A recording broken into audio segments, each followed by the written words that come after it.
6 reasons why you might not have enough money saved up for the winter. Speeding on a leash, yeah, yeah. Oh Lord, way to go. Agents on my phone, we be on the road like we on a boat. Yeah, yeah, yeah. Right or wrong, I don't even know. All my conscience gone. I don't even know. All my conscience gone. What's up? It's Keith Kalfas with the Untrapped podcast, and this is like a video version of my podcast. I've wanted to kind of build out the studio thing for a while so I can do this. Hey, I wanted to do this for a while, and I do have a podcast on iTunes, Stitcher, Anchor, Spreaker, SoundCloud, every place that you can get a podcast. Just look up Keith Kalfas or the Untrapped podcast. Some I talk, and others I interview awesome entrepreneurs and experts in the industry, and I just believe there's a lot of value in that podcast. If you can relate to me and you watch my videos, you know I just like to get deep and just talk about those things that I don't hear a lot of other people talk about. So one thing that's been just burning inside of me is to get a lot of content out around these specific things. Like, for instance, 6 reasons why you might not have money saved up for the winter. Whatever's going on, they have specific reasons why that they weren't able to get it together, and just kind of like paraphrasing around, you don't have any money saved up for the winter. We're in the green industry. A seasonal business model is like you crush it 8-9 months, and then you have a few months of downtime. And then if you're into the snow plowing business or not, depending on what you do in the winter, you have side hustles. I don't know what it is for you, but I know in my life I've been through many seasons where I was flat broke in the winter, and then it takes you to like June, July before you can actually, and then you go into debt. It's a very stressful cycle, and you can't grow a life like that. So if this is you, this video is definitely for you. I have to time this here. I got my phone on airplane mode but it'll be worth it. So I'm going to read them real fast, and then I'll go through them one by one. Okay, so number 1 is you didn't decide in advance. Number 2 is you stuck your head in the sand. Number 3 is you took weekends off. Number 4 is you didn't save any money. And number 5 is you refused to learn, to educate yourself and learn marketing and sales. And number 6 is you didn't put your foot down. What does that stuff mean? Okay. When I say you didn't decide in advance, which is number 1, is if you really sit down despite the fears and the frustrations or whatever type of, we call it chaos in the environment that's happening. Okay, so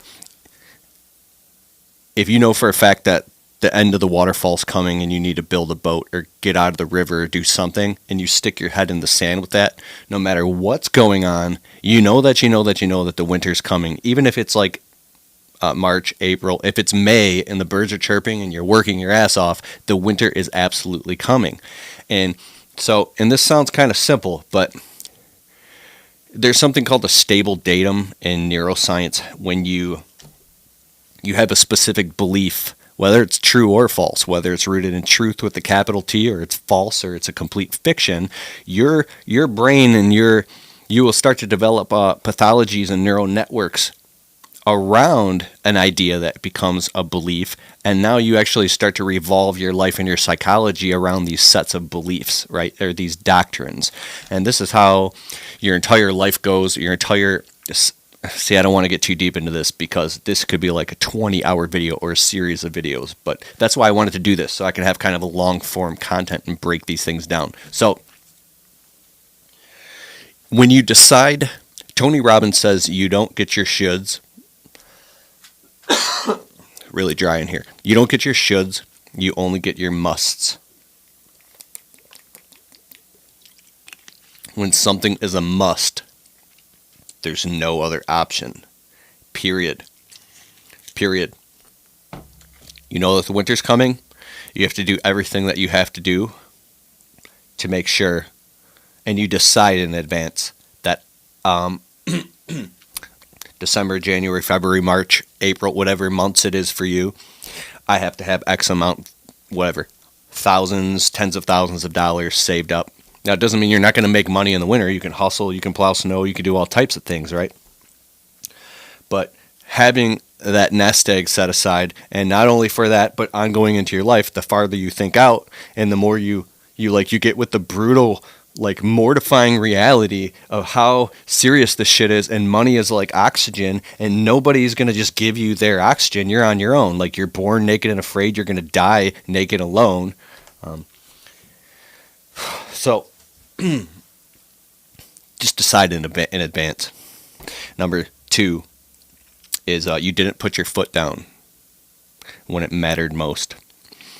In the moments when you have people in your life, it could be family members, employees, friends, and whatever they're doing that's consuming your time, and obviously you got to spend time with family and friends and do all those things.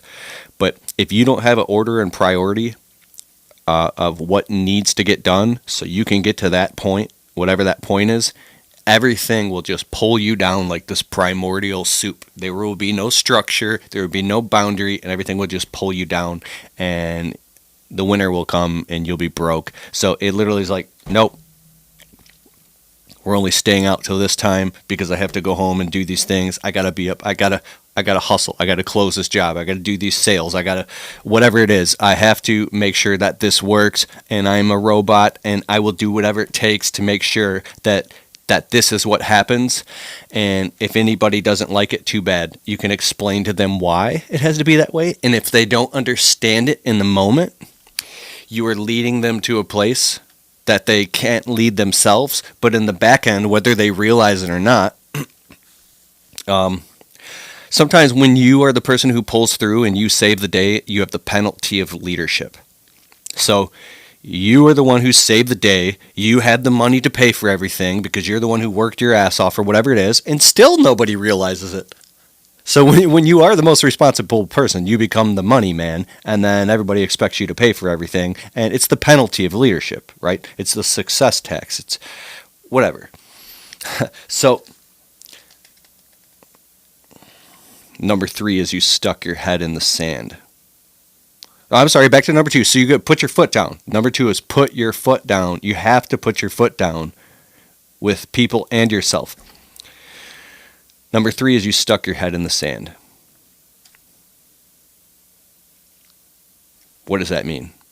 Okay, you know the problem's there. You stick your head in the sand. Sticking your head in the sand is playing on YouTube. It's watching videos. It's laying on the couch. It's sleeping in. It's running your gas tank down all the way till you have like 1 mile. You ever seen that thing? I saw it on like Instagram or somewhere. Like, are you this type of person?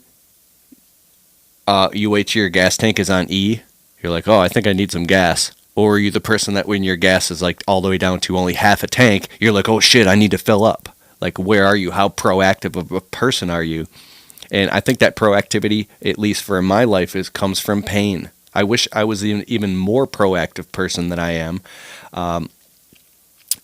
So human beings will do more to avoid pain than they will to gain pleasure. And when you've been dangled in, Satan's mouth or the alligator's mouth, and you felt that brutal fear, mortal reality of what it's like when you don't face responsibilities, it's actually less painful to just work your ass off and save your money. Which leads me to number 4, is you took weekends off. Well, my father or my uncle or whoever it is who retired or somebody said, you got to take the weekend off, man. You work too hard.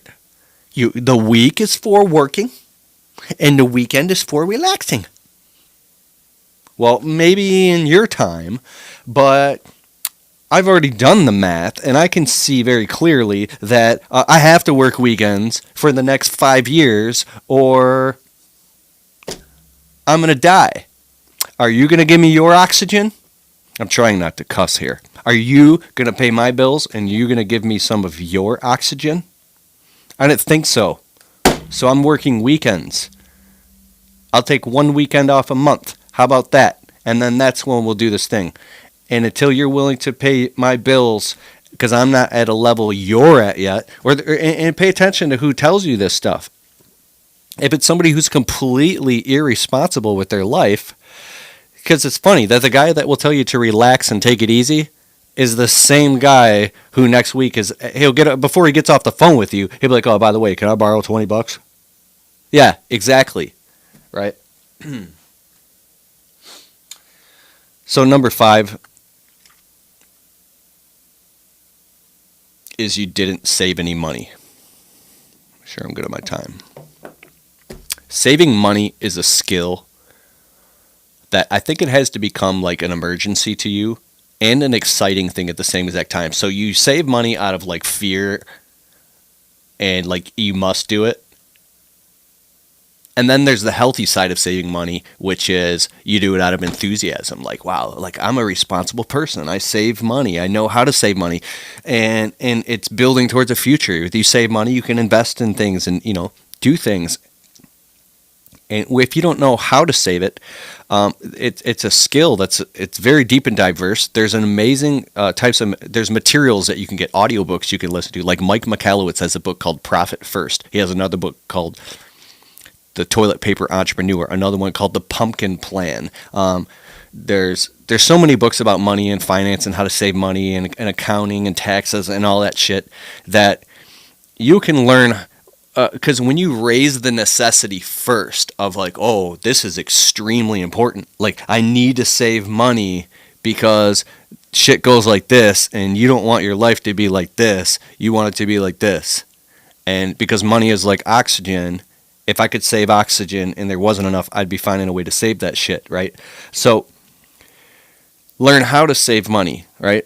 I don't think that you should do this at all by any means, but I remember a time when I was just broke and I like wrote on a bunch of envelopes. I was like rent, gas, cable. I had like 12 envelopes, and some envelopes only had $2 in it.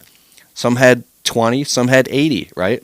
And now that's in the bank. So you can like actually start an extra bank account. Like you have a business account, you have a savings account, you have a side checking account, you have your personal expenses account, then you have an emergency fund account. It's okay. Open up multiple bank accounts, and when the money comes in, you pay, I'm not trying to confuse you, but if you pay your payroll and then you set aside for taxes, and then you have a personal savings account, and then you save business stuff for taxes, and then for expenses, you can do that. If you don't have the wherewithal or the capacity, or if you don't have the self-discipline, like somebody who's an alcoholic, if you put a bottle of alcohol right there by them, tell them not to drink, and they're trying not to drink, I mean, how long is it going to take before they go, oh, and then you're going to, bash them for that? Doesn't make sense to me. Remove it. Out of sight, out of mind. 30% rule is 30% of all money that comes into your entire ecosystem gets socked away and saved. So one thing that I might not be bringing up right now could be the question that's just burning and pissing you off. If you are in the position where you don't have enough money saved up for the winter, and say, why don't you say the most obvious thing in the world, Keith? What is it? How the hell am I supposed to save money when I don't even make enough money to save any money? Right? I used to have that. That was like my burning thing. You hear all these people talking about all this shit, and I would get so angry. I'd want to scream because I'd be like, how do you even save any money if you don't even have enough money to pay your bills, let alone save any fucking money? And then there's taxes, and then you start thinking about all that shit and how ungodly expensive insurance is, and then you just get deflated, and you can go into depression and become like not in a good place, right? So that brings me to the next thing, is you stuck your head in the sand. When you face the brutal reality of how hard like life is, the sooner you face that, you realize it's not as hard as it seems, right? So, I have to figure out how to make a lot more money so I can pay all my bills and all my stuff and enough to save money for the winter, as an example in this video. So it's like the chicken and the egg thing. It's like you're like, it's not fair. It could drive you insane, because if you're the type of person who's a workaholic, you're working, 50, 60 hours a week. This is like almost like some Dave Ramsey shit. I have Dave Ramsey's programs, and I haven't dove into them yet. But some people have told me that I sound like him sometimes like this, and I'm not comparing myself to him. The guy's incredible. but I think it's just the principle of the fact is that when you look at the brutal reality, oh, well, I guess I'm going to have to work 80 hours a week to make this happen. And then you go into a victim state and you say, well, I don't want to work 80 hours a week because I care about my health and my sleep and my family and all that's going to fall apart. Exactly. Yes. Yes. Well, there's another side to this, but I'm going to agitate this a little bit more. Yes. You have to go work I'm sorry. Wait, I just did the math again. 80 hours a week isn't enough. Oh, you're going to have to do 94 hours a week. Oh, whoa, I forgot. 96 hours a week. Yeah. So you're going to have to wake up at 5 a.m. and you're going to have to work till 1 a.m. 7 days a week, nonstop until you fucking die. Right? Like, now, that's what you have to do. So say goodbye to your wife, say goodbye to your kids, say goodbye to your family, say goodbye to your sleep, say goodbye to your health, and you're literally just going to work yourself to death because money is oxygen, right? And if you don't have any oxygen for you, you definitely don't have enough to give to anybody else. So the number one order priority, this is going to sound really, really bad. People are going to attack me for this. Because people who have their shit together or have some money in the bank say, first of all, I love God, I love Jesus. That's just my personal beliefs. And I have learned just my own journey that if you don't put God first, and then, your wife, and then, yourself and your business in the order of priority, you'll pay hell for it, right?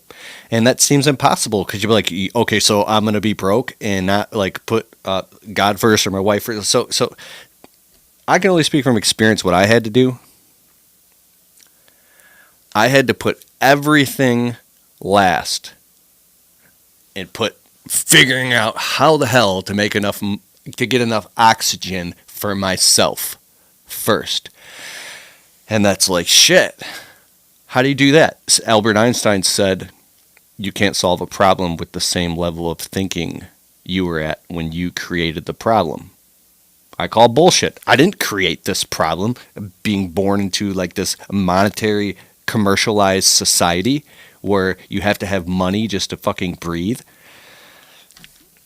Which leads me to rule number 6, is you refuse to learn sales and marketing. You refuse to get educated. Knowledge is power. So whether you've got a job or whether you have a small business or whatever that is for you, I have walk up to a man who has headphones on his head while he's working, and he's going like this, and he's weed whipping, or he's cutting the grass, or he's doing the power wash, or he's painting. It's better than listening to nothing unless you're in deep thought. I don't know. It's cool. Technology. I just got a new pair of Bluetooths in the mail because I lost mine. I love them. But, hey, buddy, what are you listening to? Now, like, I like Eminem, right? I used to listen to his music when I was younger or whatever. I don't know too much about what he's doing now. But anyways, I'm listening to Eminem's new album, dog. Oh, shit.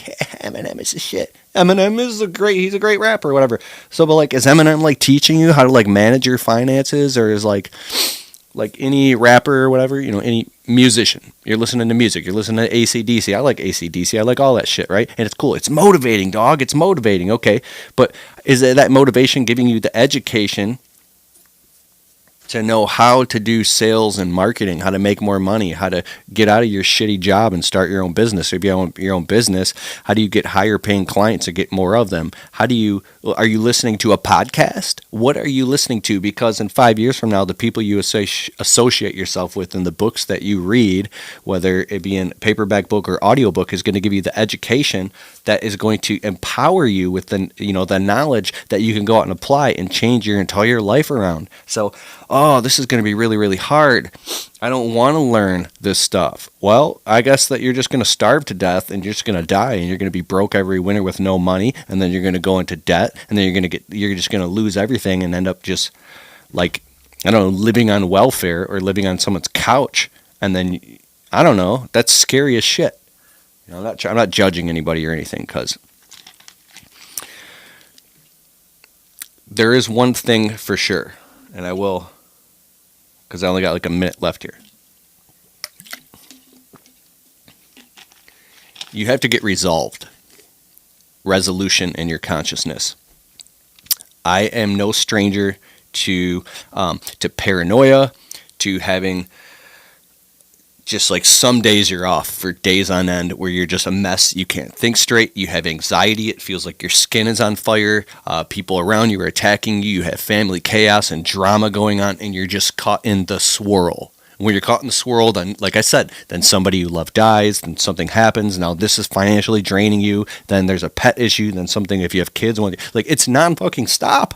And you're like, am I supposed to just cut all these people out and let them drown to death while I go make money? And then now you become that selfish bastard who just puts money first? Like, this is really complex. I used to talk with my buddy, Coach Rob, about this. I said, well, what happens when you get married and have kids? He goes, well, then it just becomes more and more complex. Complexity. It's easier to fix, to grow a healthy intimacy than it is to fix a broken one, right? So at the level you're at right now, you get your shit together where you're at right now. Get your shit together, because it's only going to fucking get harder. And the more you keep bucking the system, it's just the harder it's going to be, right? So feel blessed and gratitude for where you're at right now, and look at your past and let go of the shitty things that you went through or what people did to you or the mistakes that you made. Let that shit go now so you can clear up some breathing room in your life and be fond of your past, of the good times, and when you can get yourself into a place of gratitude and get excited and get fired up. So you know what, dude, you know what? I leave version 1 of me behind. Ken Wilber, the author of Cosmic Consciousness. That's a totally different story, but he was like, this was Ken Wilber version 1, version 2, version 3. What version are you in right now? How do you upgrade your identity into a whole new, confident, empowered, a bold version of you who goes out and gets this shit done, so this never happens to you ever again, so you're not stuck being fucking broke in the winter?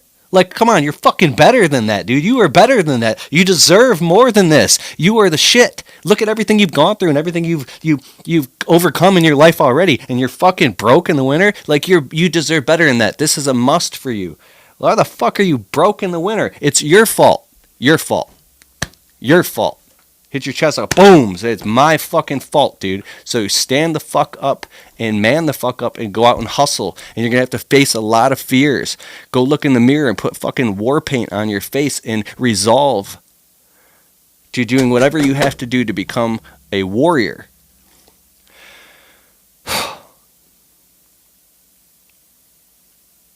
So get some audiobooks, get a subscription to audible.com, and jam education down your throat. That's specific to where you're at, right? I went through a long period where I was just like drugging myself with as many audiobooks as I could. And at some point, maybe you have to get to the point where you're just like, you're going to vomit. You can't deal with this person, this situation, your own excuses anymore. And you just literally, blah, you vomited it out. You know when you're done with something by when you're repulsed by it. It's no longer going to happen for you or your life. And holding the other people that you love around you accountable, and having an accountability group of being around successful people, right? I've got a lot of my own bullshit, my own struggles, my own head trash that I talk about sometimes with you guys. And I'm like, I just really, really believe that if you're broke in the winter, it sucks. But it's nobody's fault but your own. So that's 6 reasons why. Put your foot down, decide in advance. Don't take weekends off if you can't afford to. Raise your prices and make more money. And that's a whole nother thing. I should make another video about that, because you can have all these excuses that come up. My buddy Rob told me something that I wrote down. Oh, it was good, bro. I put it on Facebook yesterday. Basically, he said if you have a paradigm or a belief that's not true, but you believe it's true, you believe something that's not true, it'll create a brick wall in your life, and you just can't get past that thing because you believe it to be true, and now you form a stable datum around something that's fiction. It's a fiction. If other people have figured it out, and people that aren't even as smart as you, then you can figure it out, and it sucks if you don't want to even do the thing, but sometimes you have to do shit you don't want to do. That's what it is of being a full-blown adult.